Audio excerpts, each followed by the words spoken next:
Salut à tous et bienvenue. Vous êtes prêts à plonger dans un moment de détente et de sérénité. Je vous invite à vous installer confortablement, à relâcher toutes vos tensions et à laisser votre esprit voyager à travers une histoire douce et apaisante. Ensemble, prenons ce temps pour ralentir, rêver et se reconnecter avec notre imagination. Préparez-vous à une belle évasion. C'était une matinée fraîche de printemps dans le petit village d'Alizette. Élodie, comme à son habitude, s'était installée sur la rive de la rivière Cérule, un endroit tranquille et serein où elle aimait laver son linge. Elle avait grandi ici au son du murmure constant de l'eau et du bruissement des peupliers. Ce lieu, à la fois paisible et familier, était pour elle une source de réconfort. Alors qu'elle frottait avec soin les vêtements contre une vieille planche de bois, Élodie se prit à contempler sa main gauche. À son annulaire brillait une bague qu'elle portait depuis toujours. C'était une bague familiale, transmise de mère en fille depuis plusieurs générations.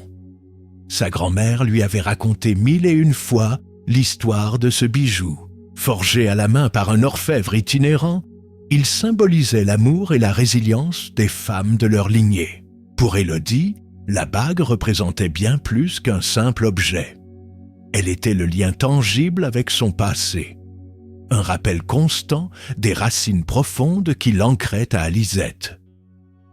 Mais ce jour-là, tandis qu'Élodie immergeait un morceau de lin dans l'eau claire, la bague glissa de son doigt. Elle sentit le métal s'échapper de sa peau comme une feuille emportée par le vent. L'espace d'un instant, le monde sembla s'arrêter. Elle plongea la main dans l'eau, tentant désespérément de rattraper le bijou. Mais la rivière était traîtresse, rapide et imprévisible. Elle emporta la bague hors de sa portée en quelques secondes. Élodie resta figée, les yeux écarquillés, incapable de croire à ce qui venait de se produire. Le choc fit place à une panique croissante. Elle se jeta à genoux, plongeant les 2 bras dans l'eau glacée, cherchant à tâtons dans le lit de la rivière. Les pierres lisses et les galets froids glissaient sous ses doigts, mais aucune trace de la bague. Le courant semblait la défier, tourbillonnant autour d'elle comme s'il avait un esprit propre, un esprit qui refusait de lui rendre ce qu'elle avait perdu. « Non, non, non » murmura-t-elle, la voix tremblante. Elle s'avança davantage dans l'eau, ignorant le froid qui engourdissait ses jambes. Ses mains fouillaient avec frénésie, déplaçant la vase et les cailloux, mais c'était comme chercher une aiguille dans une botte de foin. Des larmes commencèrent à rouler sur ses joues, se mêlant à la rivière qui continuait son cours sans pitié. Les souvenirs d'enfance refirent surface.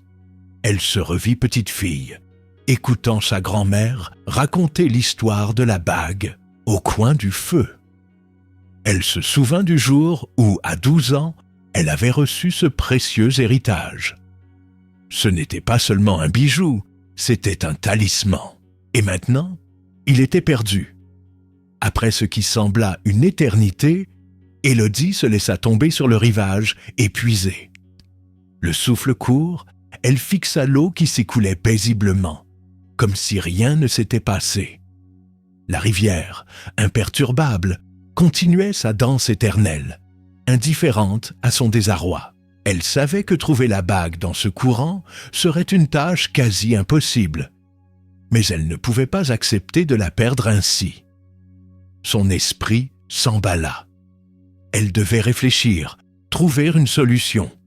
Peut-être demanderait-elle de l'aide à son frère Louis, un homme habile et ingénieux qui connaissait chaque recoin de cette rivière. Ou bien irait-elle chercher un pêcheur expérimenté qui pourrait plonger et fouiller le lit du cours d'eau? Mais une chose était certaine, elle ne resterait pas les bras croisés. Le soleil commençait à grimper dans le ciel et les premiers villageois passaient non loin. Certains la saluèrent, d'autres lui lancèrent des regards interrogateurs en la voyant assise, trempée et le visage marqué par l'angoisse. Élodie répondit à peine. Elle serra les poings, prenant une décision. Elle retrouverait cette bague, peu importe le temps ou les efforts que cela prendrait. Le murmure de la rivière lui parut presque moqueur, mais elle releva la tête, déterminée. Cette perte, aussi dévastatrice qu'elle soit, marquait le début d'une quête qu'elle n'aurait jamais imaginé entreprendre. Une quête qui l'emmènerait bien au-delà des eaux familières de la rivière Cérule, la poussant à affronter des vérités enfouies et à découvrir des secrets longtemps restés cachés.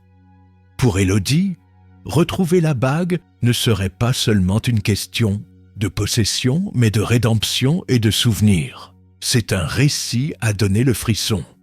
Un village entier suspendu à une quête devenue affaire publique.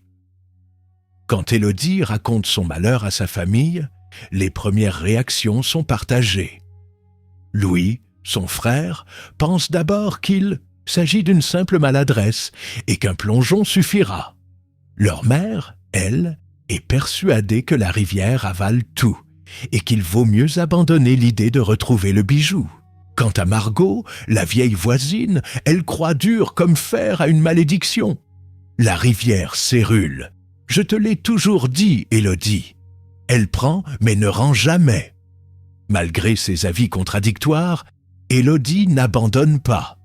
Elle recrute Louis et 2 de ses amis, Julien et Mathieu, des habitués des coins reculés du cours d'eau. Ensemble, ils décident d'organiser une première expédition le lendemain matin. Une simple inspection des rives, mais avec un œil attentif et des outils plus adaptés. Gants pour fouiller le lit boueux, longues perches pour sonder les profondeurs et des filets pour attraper tout ce qui pourrait être emporté par le courant. Au lever du jour, ils se retrouvent près du pont de pierre, le point où Élodie a vu disparaître la bague. Louis, pragmatique comme toujours, distribue les tâches. Julien, qui a grandi au bord de la rivière, propose de commencer en aval, où le courant ralentit et où la vase a tendance à piéger les objets. Mathieu, qui connaît un pêcheur habitant une cabane non loin, suggère de lui demander conseil. Alors qu'il travaille, Élodie s'efforce de ne pas céder au désespoir. La rivière, bien que familière, semble différente à ses yeux. Chaque éclat de soleil sur l'eau, chaque remous, lui rappelle la bague qui pourrait être juste là, à portée de main, ou bien déjà emportée au loin. Elle cherche à suivre la trajectoire logique du courant. Mais la Cérule n'est pas une rivière docile. Ses méandres et ses petits tourbillons rendent toute tentative de prédiction hasardeuse. À midi, le groupe n'a toujours rien trouvé. Fatigué et légèrement découragé, ils s'arrêtent pour manger. Assise sur un rocher, Élodie remarque un vieil homme qui les observe depuis l'autre rive. Il porte un manteau usé et un chapeau qui cache partiellement son visage. Lorsqu'elle le salue, il ne répond pas, se contentant de rester là, immobile. Quand elle se lève pour lui parler, il se détourne et disparaît dans les bois. Louis la rassure. Ça doit être un pêcheur du coin. Ils sont souvent un peu réservés. Mais Élodie ne peut s'empêcher de se demander pourquoi cet homme semblait si intéressé par leurs recherches.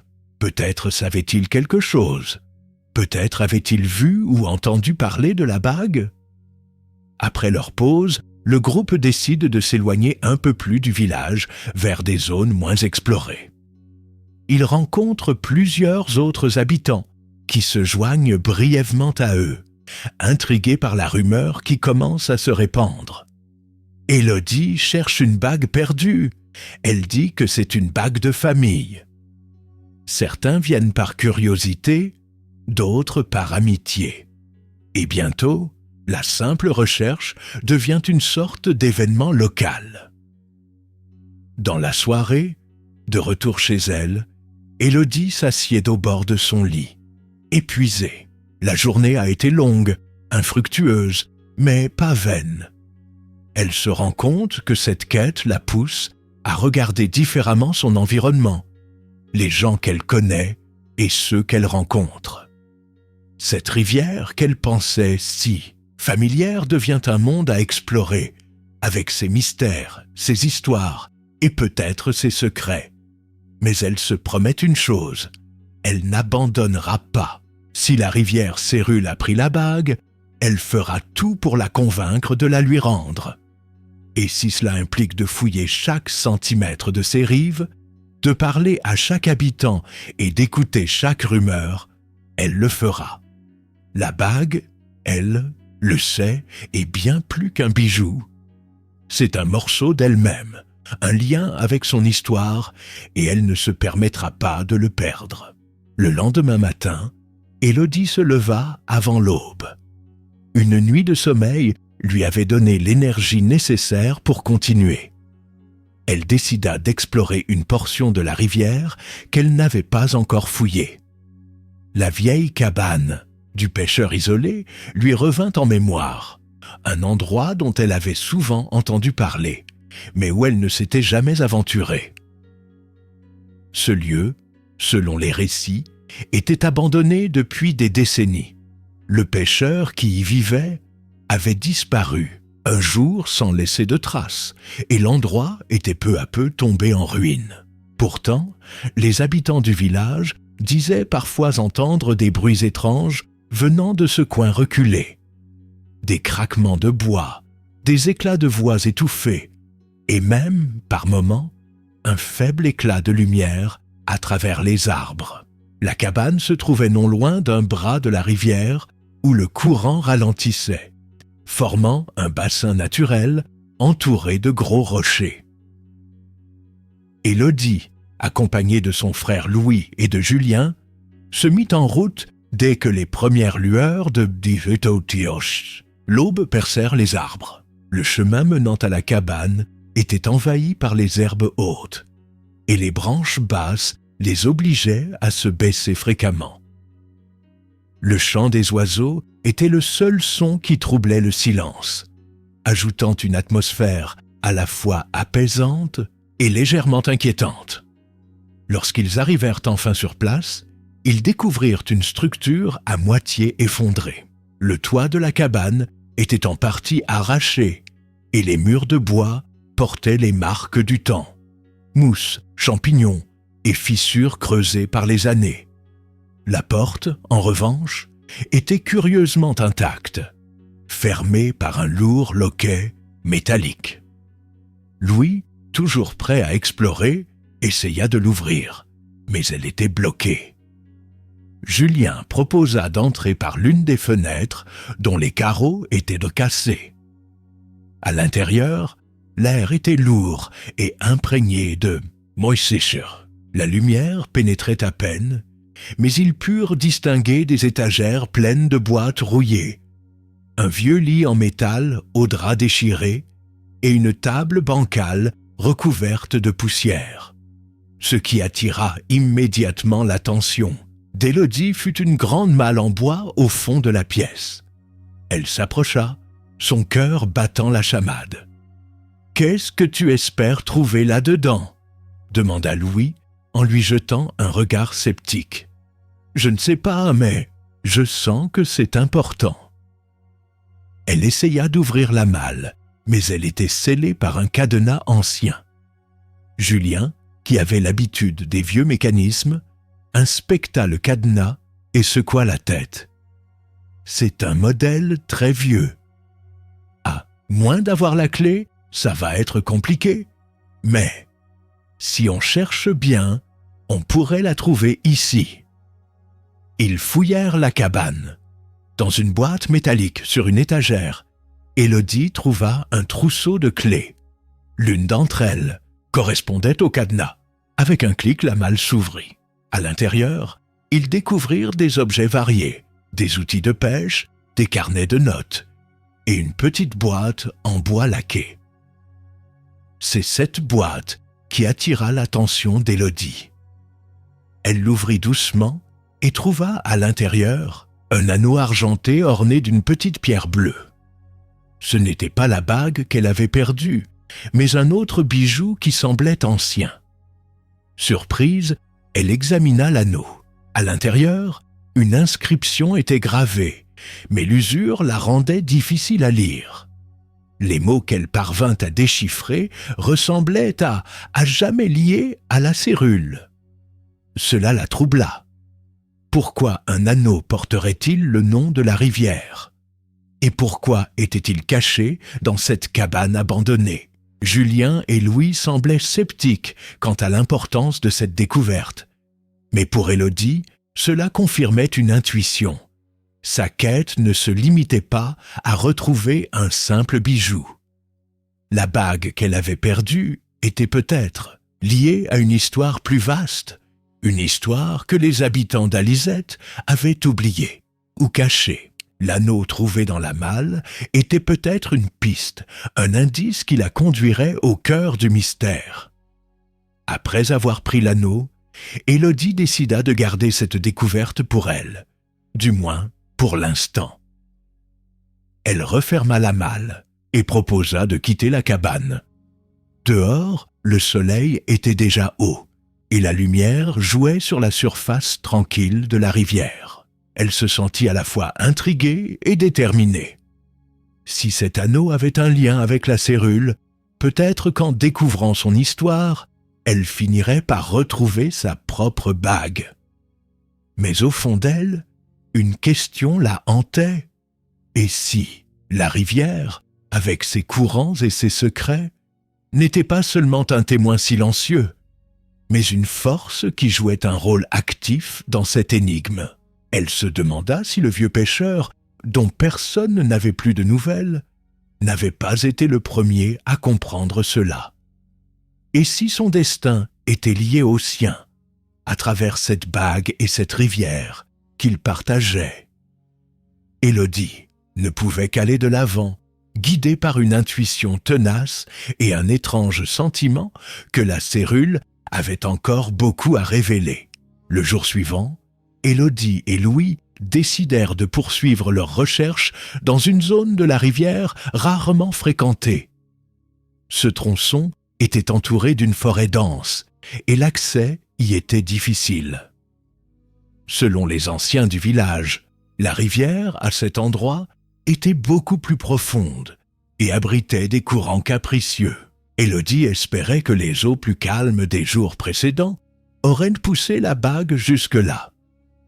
Ils partirent tôt le matin, équipés d'une corde longue et de filets qu'ils avaient empruntés à un pêcheur local.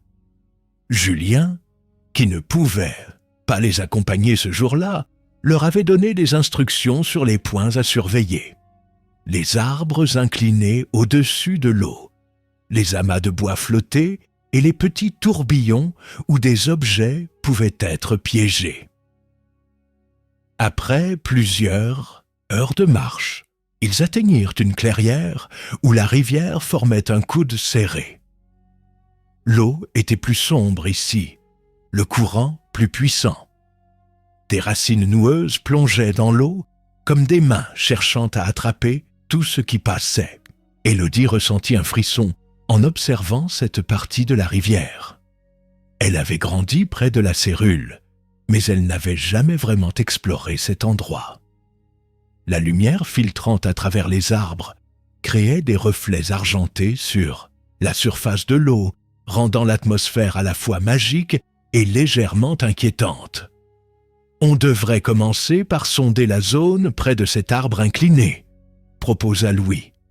Si la bague a été portée par le courant, elle pourrait être coincée dans les racines. Élodie acquiesça. Ils attachèrent leurs cordes à un tronc solide et descendirent lentement vers la rive. Louis plongea une perche dans l'eau, la faisant glisser entre les racines, tandis qu'Élodie utilisait un filet pour fouiller le fond.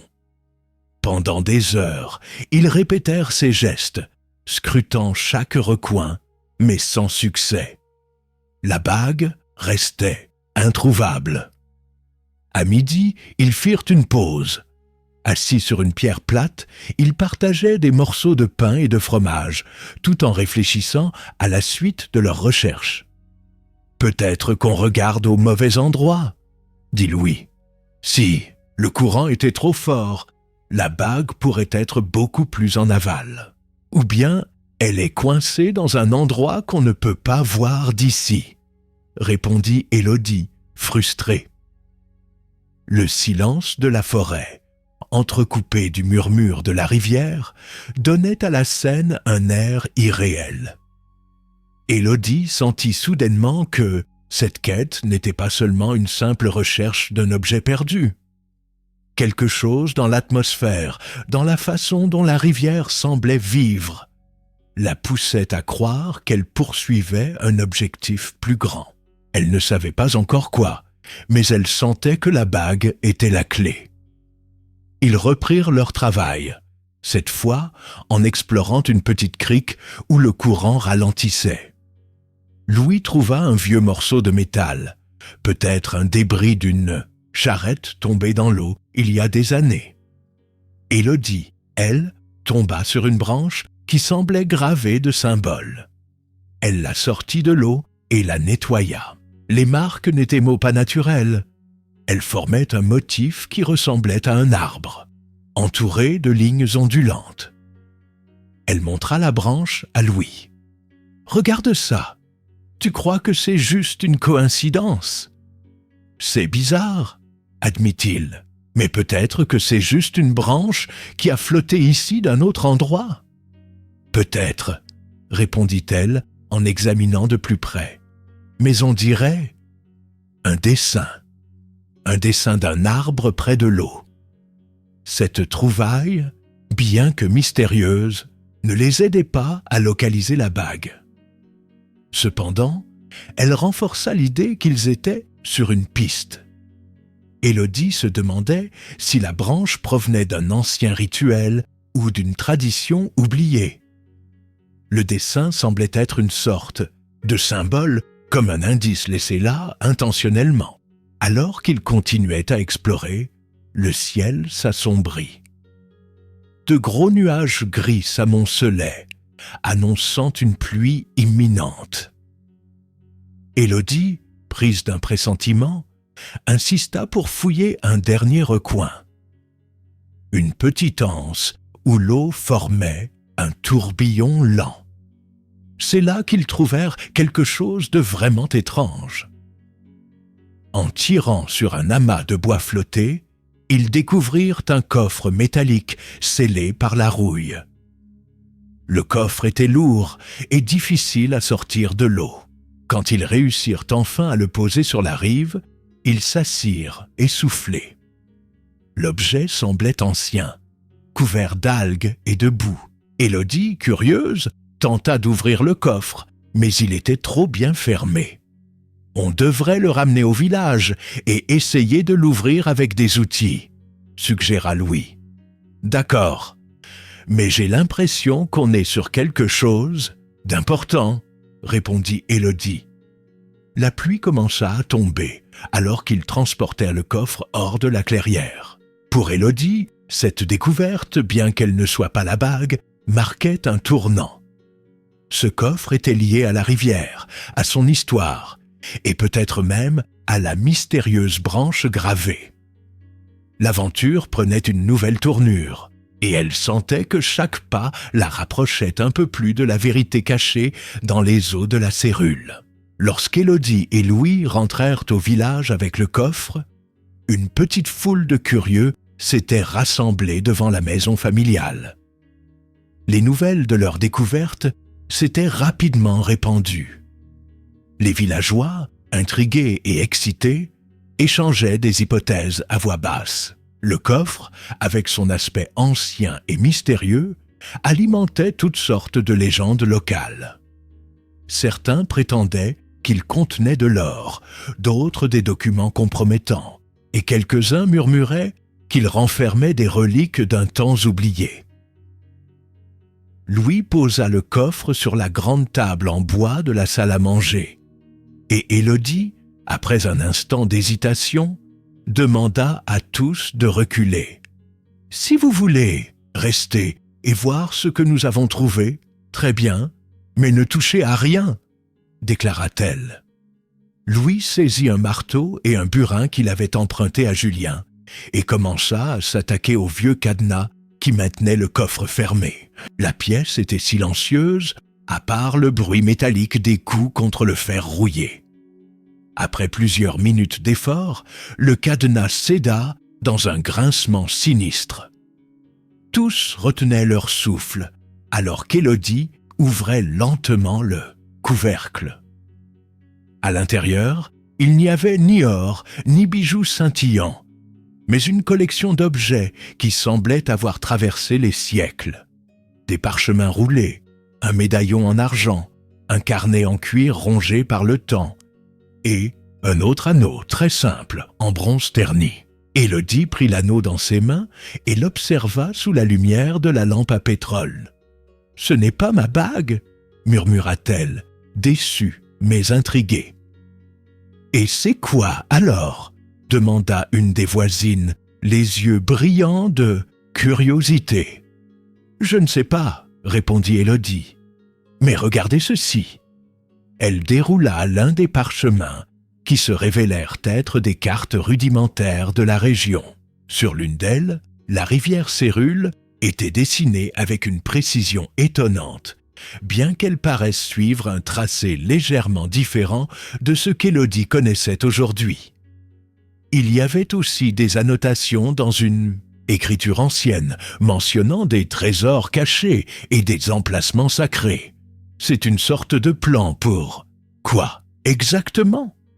S'interrogea Louis en étudiant la carte. Peut-être que ça explique pourquoi la bague a disparu à cet endroit précis, proposa Élodie. Les villageois se rapprochèrent pour mieux voir.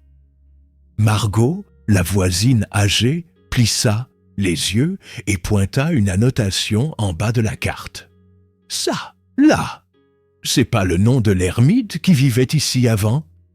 « Oui, » confirma un autre habitant. « On disait qu'il connaissait tous les secrets de la rivière. Peut-être qu'il a caché tout ça ici avant de partir. » La découverte du coffre et de son contenu transforma la quête de la bague en une véritable aventure collective.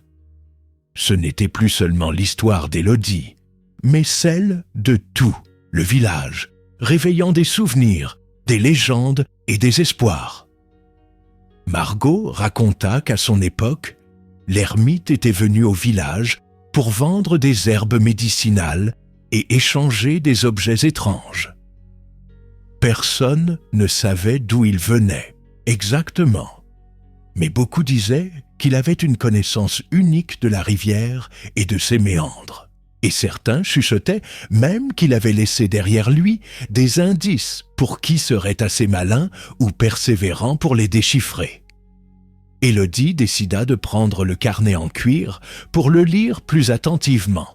Les premières pages étaient illisibles, mais plus elle avançait, plus des bribes de texte apparaissaient. Elle racontait l'histoire d'un bijou rare, forgé à partir d'un métal étrange, trouvé dans le lit de la rivière. Ce bijou, selon le carnet, possédait des propriétés particulières, capables de protéger son porteur ou, au contraire, de lui attirer des ennuis. L'ermite avait noté que ce bijou était convoité et qu'il devait le cacher. Bien qu'Élodie ne trouvât pas d'indication directe sur sa propre bague, elle sentait qu'elle s'approchait d'une vérité enfouie. Peut-être que sa bague n'était pas la seule à avoir été perdue dans la cérule. Peut-être qu'il existait un lien entre tous ces objets trouvés et les récits de l'ermite. Les habitants restèrent encore un moment, discutant et partageant leurs souvenirs. Mais à mesure que la nuit tombait, les curieux rentrèrent chez eux. Seuls Élodie et Louis restèrent dans la salle à manger, observant le contenu du coffre éparpillé sur la table.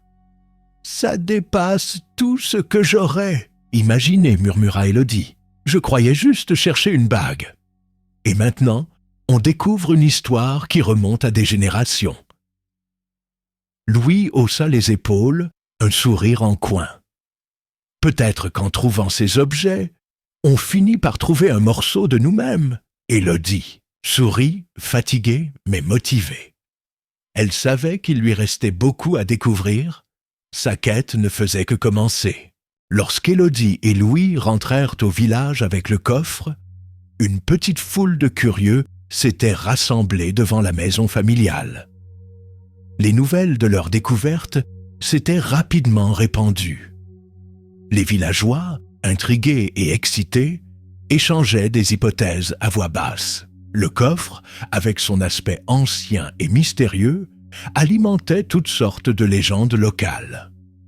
Certains prétendaient qu'il contenait de l'or, d'autres des documents compromettants, et quelques-uns murmuraient qu'il renfermait des reliques d'un temps oublié. Louis posa le coffre sur la grande table en bois de la salle à manger, et Élodie, après un instant d'hésitation, demanda à tous de reculer. « Si vous voulez, restez et voir ce que nous avons trouvé, très bien, mais ne touchez à rien, » déclara-t-elle.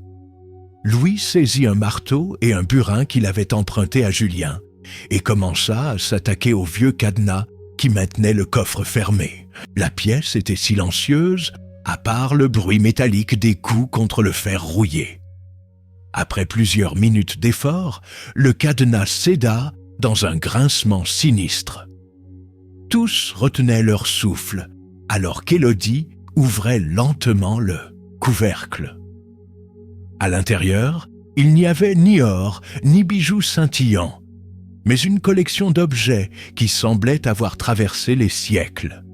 Des parchemins roulés, un médaillon en argent, un carnet en cuir rongé par le temps, et un autre anneau très simple, en bronze terni. Élodie prit l'anneau dans ses mains et l'observa sous la lumière de la lampe à pétrole. « Ce n'est pas ma bague » murmura-t-elle, déçue mais intriguée. « Et c'est quoi alors ?» demanda une des voisines, les yeux brillants de curiosité. « Je ne sais pas » répondit Élodie. « Mais regardez ceci !» Elle déroula l'un des parchemins qui se révélèrent être des cartes rudimentaires de la région. Sur l'une d'elles, la rivière Cérule était dessinée avec une précision étonnante, bien qu'elle paraisse suivre un tracé légèrement différent de ce qu'Élodie connaissait aujourd'hui. Il y avait aussi des annotations dans une écriture ancienne, mentionnant des trésors cachés et des emplacements sacrés. C'est une sorte de plan pour...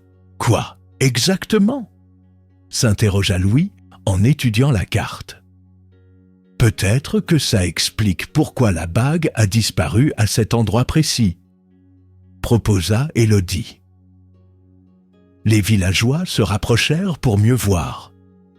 Margot, la voisine âgée, plissa les yeux et pointa une annotation en bas de la carte. « Ça, là, c'est pas le nom de l'ermite qui vivait ici avant ?» « Oui, » confirma un autre habitant. « On disait qu'il connaissait tous les secrets de la rivière. Peut-être qu'il a caché tout ça ici avant de partir. » La découverte du coffre et de son contenu transforma la quête de la bague en une véritable aventure collective. Ce n'était plus seulement l'histoire d'Élodie, mais celle de tout le village, réveillant des souvenirs, des légendes et des espoirs.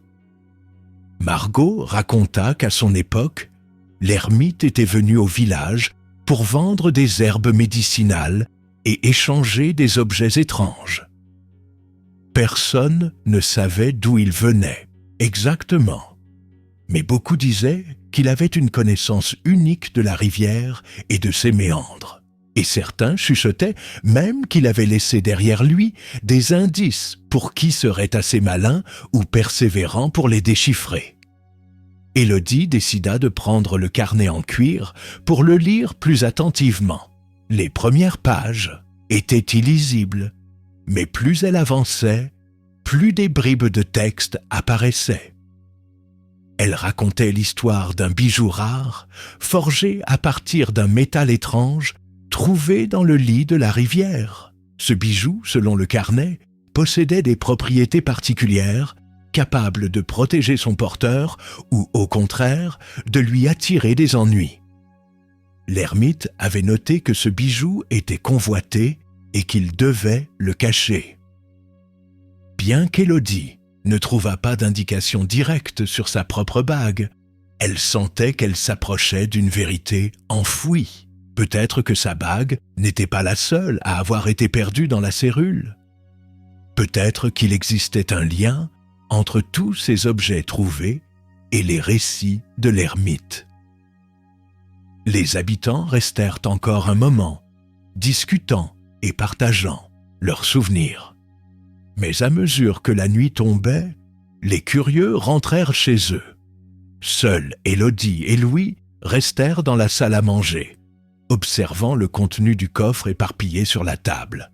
« Ça dépasse tout ce que j'aurais imaginé, » murmura Élodie. « Je croyais juste chercher une bague. Et maintenant, on découvre une histoire qui remonte à des générations. » Louis haussa les épaules, un sourire en coin. « Peut-être qu'en trouvant ces objets, on finit par trouver un morceau de nous-mêmes. » Élodie sourit, fatiguée mais motivée. Elle savait qu'il lui restait beaucoup à découvrir. Sa quête ne faisait que commencer. Le lendemain matin, Élodie se réveilla avant l'aube. La découverte de l'anneau ancien avait ravivé son énergie. Elle était persuadée que chaque objet retrouvé dans les os de la cérule formait une pièce du puzzle qui mènerait à sa bague. Cette conviction, aussi incertaine qu'elle fût, la poussait à avancer. Louis, de son côté, partageait l'enthousiasme d'Élodie, mais il savait que le travail à venir ne serait pas simple. Si l'anneau n'était qu'un fragment d'une histoire plus vaste, cela signifiait que la bague pouvait se trouver dans un lieu encore plus difficile à atteindre.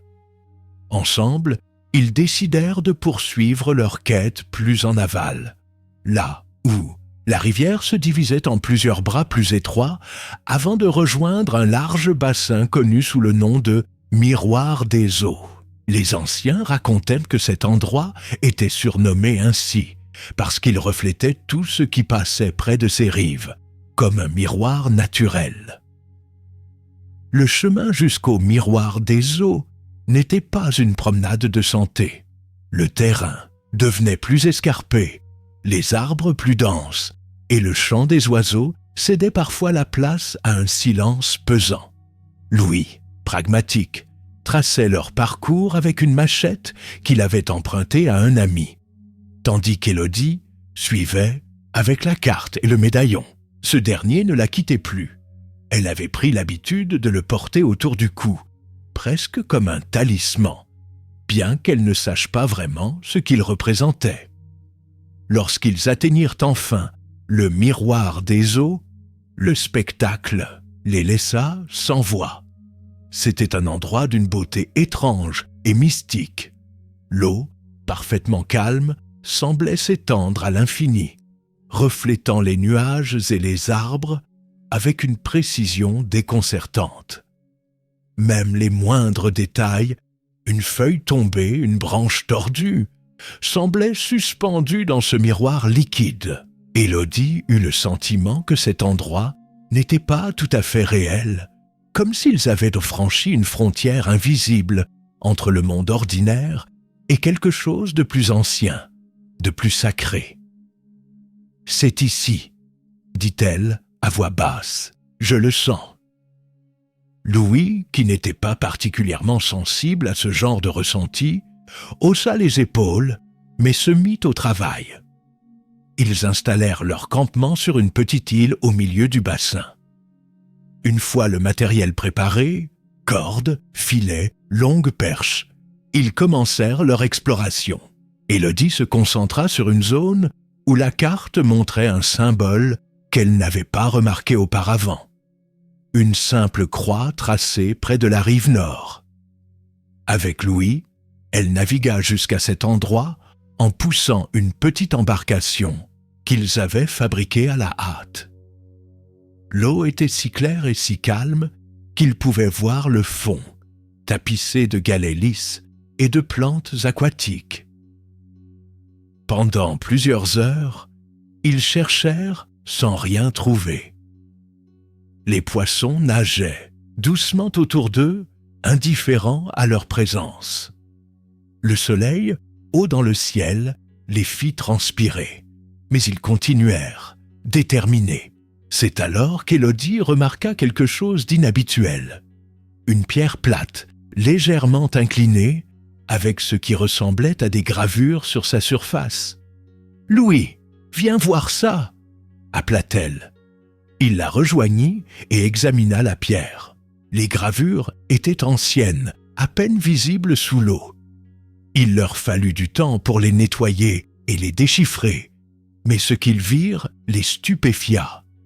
Un symbole en forme de cercle entourant une vague, semblable à celui gravé sur l'anneau trouvé la veille. Au-dessous, une inscription en caractères usés semblait dire « Là où les reflets touchent la vérité ». « Qu'est-ce que ça veut dire ?» demanda Louis. « Je ne sais pas, mais ça doit être important. On est sur la bonne piste. » Ils continuèrent à fouiller la zone, s'efforçant de comprendre ce que signifiait cette énigme. Peut-être que la bague, ou du moins un indice supplémentaire, se trouvait près de cette pierre gravée. Élodie, bien que fatiguée, sentit son cœur s'accélérer. Elle savait qu'ils étaient tout proches de quelque chose. L'eau, toujours aussi calme, semblait presque attendre, comme si la rivière elle-même avait un secret à leur révéler. Alors que le jour s'éteignait sur le miroir des eaux, Élodie et Louis observaient le crépuscule teinter le bassin d'un rouge profond, presque surnaturel. Les événements de la journée avaient laissé Élodie à la fois perplexe et déterminée. La pierre gravée, les inscriptions presque effacées et cette eau si étrangement calme. Tout cela la poussait à croire que la rivière cachait encore des secrets qu'elle n'avait pas dévoilés. « Je pense qu'on doit attendre la nuit, » dit-elle finalement. Louis lui lança un regard intrigué. « Pourquoi la nuit? On n'aura presque plus de lumière pour chercher quoi que ce soit. C'est justement ce qu'on a besoin, Louis. Peut-être que ce lieu n'a pas révélé tout ce qu'il a à offrir parce qu'on ne l'a jamais regardé dans la pénombre. Les reflets changent au crépuscule. Peut-être qu'ils cachent ou révèlent quelque chose qu'on ne peut pas voir autrement. » Louis n'était pas entièrement convaincu, mais il connaissait assez sa sœur pour savoir qu'elle ne changerait pas d'avis. Ils s'installèrent donc près du rivage, allumant une petite lampe à huile et partageant un repas frugal. Élodie, silencieuse, fixait l'eau. Chaque ondulation, chaque éclat de lumière mourante semblait porter en lui un fragment de réponse. Quand la nuit fut pleinement installée, ils prirent leurs lampes et s'aventurèrent à nouveau sur l'eau. Le silence était absolu. Pas un souffle de vent, pas un cri d'oiseau nocturne. La surface du bassin ressemblait maintenant à un miroir d'obsidienne. Les étoiles y dansaient, et la lune dessinait une ligne argentée qui traversait tout, le miroir des eaux. C'est alors qu'Élodie remarqua quelque chose. Un éclat au loin, presque imperceptible, mais distinct. Elle fit signe à Louis. « Là-bas, regarde !» Il plissa les yeux. « C'est peut-être juste un reflet. Peut-être, mais il faut vérifier. » Avec précaution, ils dirigèrent leur petite embarcation vers l'endroit où l'éclat était apparu. À mesure qu'il s'approchait, Élodie sentit son cœur s'accélérer. Quelque chose dans l'atmosphère changeait, une tension presque palpable. Lorsqu'ils atteignirent l'endroit, ils virent une série de petites pierres qui affleuraient à peine la surface, formant un cercle parfait. Au centre, l'eau semblait plus sombre, plus profonde. « C'est étrange, » murmura Louis. « C'est comme un puits sous-marin ou un ancien sanctuaire, » suggéra Élodie. Elle plongea sa lampe dans l'eau. La lumière révéla des motifs sur les pierres, des gravures qui semblaient raconter une histoire. Une rivière serpentant à travers des collines, un groupe de personnes agenouillées, et enfin, une bague lumineuse qui flottait au-dessus de l'eau. C'était à la fois fascinant et troublant. Les gravures semblaient indiquer que la bague n'était pas seulement un bijou, mais un symbole, peut-être même un artefact sacré pour ceux qui vivaient autrefois ici. Louis, qui n'avait pas le même lien émotionnel qu'Élodie avec la bague, fronça les sourcils. « Si c'est si important, pourquoi personne n'en a parlé? Pourquoi est-ce qu'on n'a jamais entendu parler de cette histoire dans le village? » « Peut-être que c'était fait exprès, » répondit Élodie. « Peut-être que ces gens, ceux qui ont fait ces gravures, voulaient qu'on oublie. » Elle observa à nouveau l'eau sombre au centre du cercle de pierre. Elle savait qu'il devait aller plus loin, plonger et explorer ce puits sous-marin. Mais cela signifiait prendre des risques, surtout dans l'obscurité. Cependant, elle n'hésita pas. « On doit descendre, » dit-elle à Louis. « Tu es sérieuse ? » ?»« Oui, je sais que c'est là, je le sens. » Avec précaution, ils attachèrent une corde à l'embarcation et Élodie, lampe à la main, se glissa lentement dans l'eau glaciale. Le courant était faible, mais elle sentait la pression de la profondeur. En avançant, elle découvrit une ouverture plus large que ce qu'elle avait imaginé. Les parois du puits sous-marin étaient recouvertes d'algues et de gravures similaires à celles des pierres de surface. Une inscription semblait indiquer « Ceux qui cherchent la vérité doivent affronter les ombres. » Malgré le froid qui engourdissait ses doigts, Élodie continua. Elle atteignit le fond du puits et commença à fouiller. Ses mains rencontrèrent d'abord des galets, des morceaux de bois, puis quelque chose de lisse et métallique. Elle serra l'objet et remonta rapidement. Louis l'aida à sortir de l'eau. Essoufflée et tremblante, Élodie ouvrit sa main. Ce n'était pas la bague qu'elle cherchait, mais une clé, ancienne et ornée. La clé portait le même symbole que les gravures, un cercle entourant une vague. « Ce n'est pas la bague, » dit Louis, « mais c'est autre chose. » « Oui, et ça veut dire que l'histoire continue. On doit suivre cette clé. Elle nous mènera à la bague, j'en suis sûr. » Louis soupira, mais il hocha la tête. Il savait qu'Élodie ne lâcherait rien tant qu'elle n'aurait pas trouvé ce qu'elle cherchait.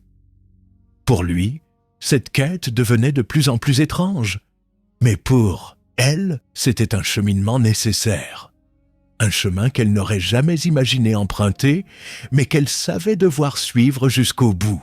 Le jour suivant, Élodie et Louis se retrouvèrent dans le village, à discuter des derniers événements avec Julien et quelques habitants curieux. La clé qu'elle avait trouvée au fond du miroir des eaux attisait toutes les spéculations. Certains affirmaient qu'elle ouvrait une chambre cachée dans une vieille maison abandonnée. D'autres qu'elle donnait accès à un ancien coffre-fort dissimulé dans une grotte de la région. Mais Élodie avait un pressentiment. Elle était convaincue que la clé appartenait à la cellule elle-même. Elle n'avait aucune preuve tangible, mais elle sentait au plus profond d'elle-même que cet objet venait d'un lieu où l'eau et la terre se rejoignaient, là où les secrets étaient enterrés depuis des générations.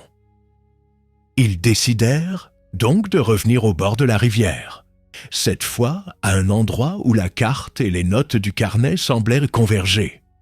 Une petite île centrale entourée de courants rapides. Selon les écrits qu'elle avait étudiés la veille, cet endroit avait été autrefois un lieu de rassemblement pour ceux qui vénéraient la rivière comme une entité vivante.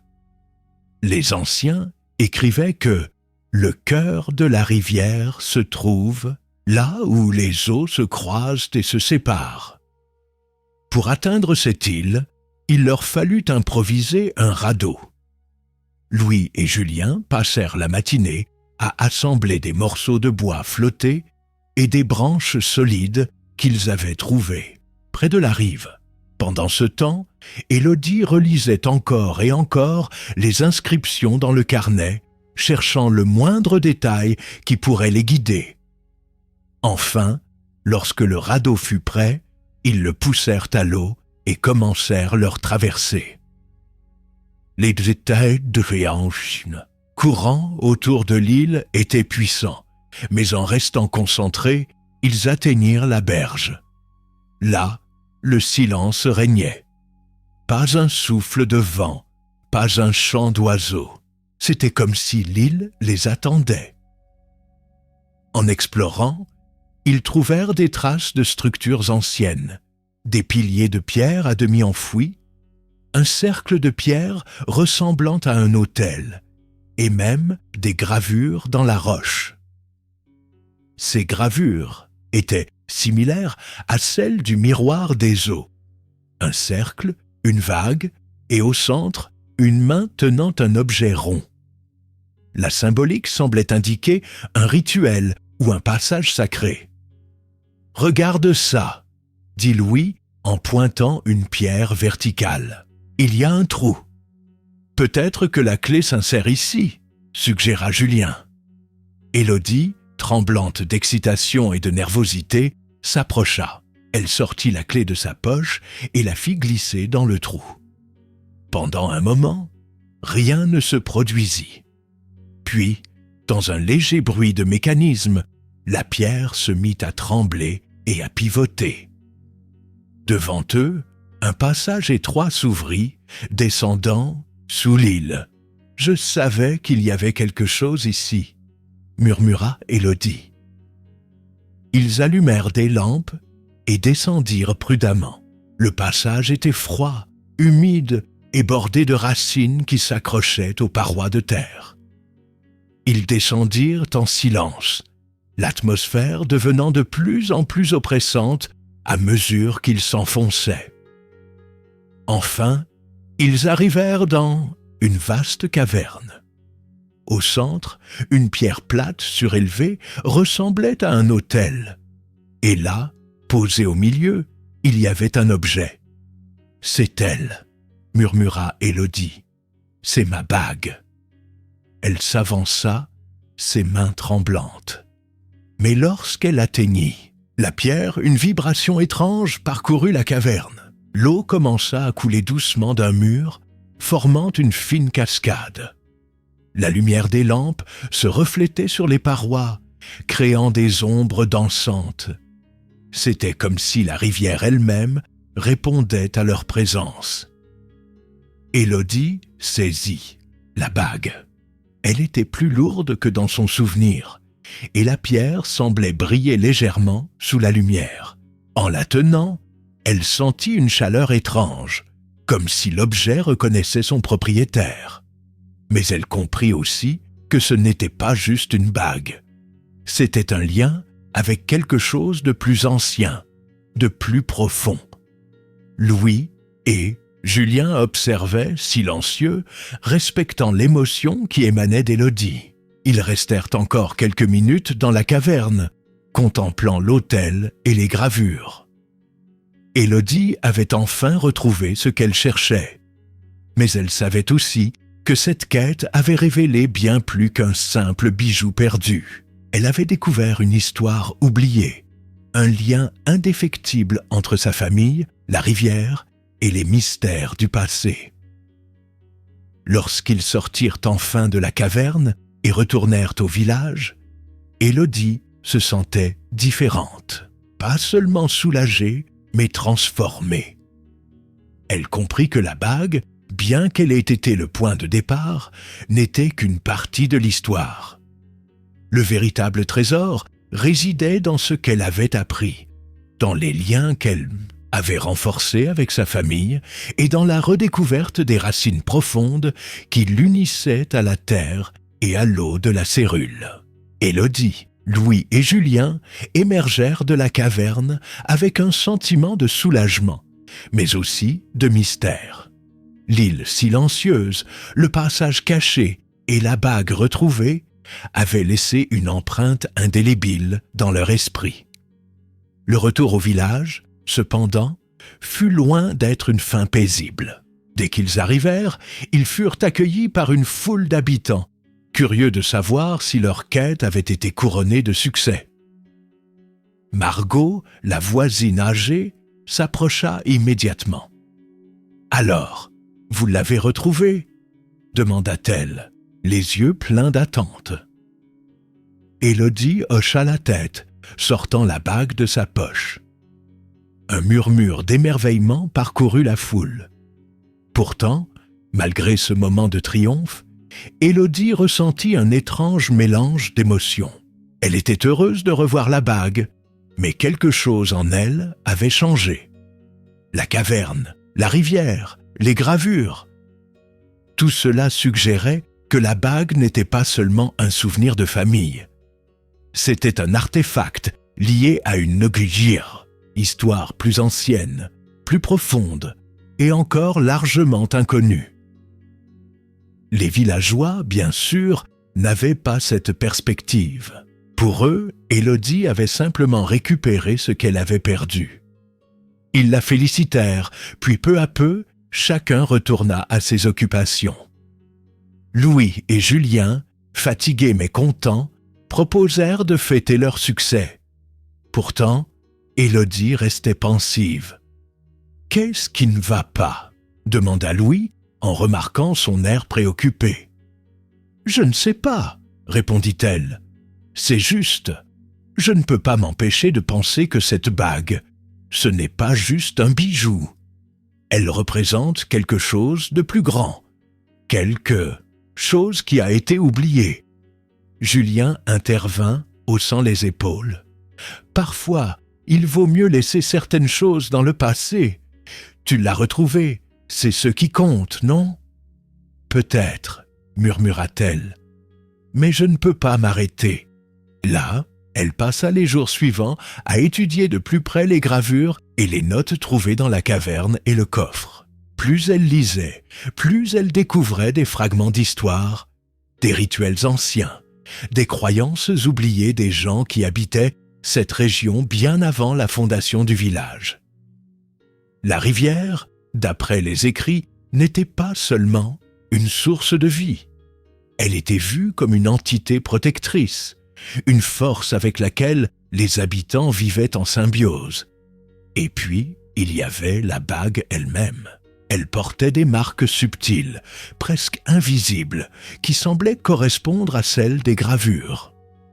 Élodie comprit qu'elle avait été forgée pour un but précis, peut-être comme un symbole de protection ou comme un lien avec la rivière. En la tenant, elle ressentait une énergie, faible mais constante, qui semblait la pousser à chercher plus loin. Un soir, alors qu'elle observait la rivière depuis la fenêtre de sa maison, Margot vint lui rendre visite. La vieille voisine, toujours pleine d'histoire, s'assit près d'elle et regarda le cours d'eau avec un air grave. « Tu sais, Élodie, moi aussi j'ai entendu des histoires quand j'étais petite. Mon grand-père me disait qu'il y avait une époque où les gens du coin parlaient à la rivière. Pas avec des mots, mais avec des gestes, des offrandes. Ils croyaient qu'elle veillait sur nous, qu'elle pouvait nous guider si on la respectait. Mais tout ça, c'était il y a bien longtemps. « Pourquoi on n'en parle plus aujourd'hui ?» demanda Élodie, curieuse. « Les gens ont changé, les croyances aussi. On a commencé à voir la rivière comme un simple courant d'eau, pas comme une force vivante. Peut-être que les souvenirs de cette époque se sont perdus. Ou peut-être que certains ont voulu les enterrer. » Élodie resta silencieuse. Les mots de Margot résonnaient en elle. Et si sa quête n'était qu'un début? Si la bague qu'elle portait maintenant n'était qu'un morceau d'un héritage beaucoup plus vaste? La rivière, silencieuse et indifférente à leur petite vie, semblait en savoir plus qu'eux. Peut-être qu'en trouvant la bague, elle avait rouvert une porte qui aurait dû rester fermée.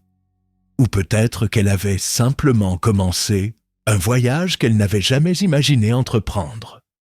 Au lever du jour, Élodie retourna seule au bord de la Sérule. Elle s'agenouilla près de l'eau, tenant la bague dans sa main. Elle plongea doucement la bague dans le courant, la laissant scintiller à la lumière du matin.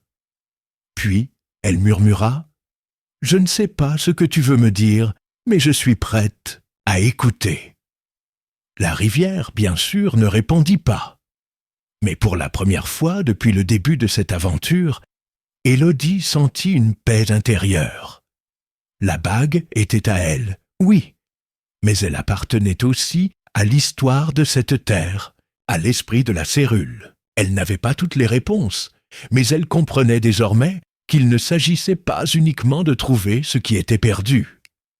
Il s'agissait d'apprendre, de se reconnecter et d'accepter que certaines histoires n'ont pas de fin, seulement de nouveaux chapitres. Merci d'avoir pris le temps de regarder cette vidéo. Si vous avez aimé ce moment de détente, n'oubliez pas de laisser un petit like, de vous abonner à la chaîne pour ne rien manquer. Votre soutien fait toute la différence et m'aide à continuer à partager ces instants avec vous. À très bientôt pour une nouvelle aventure.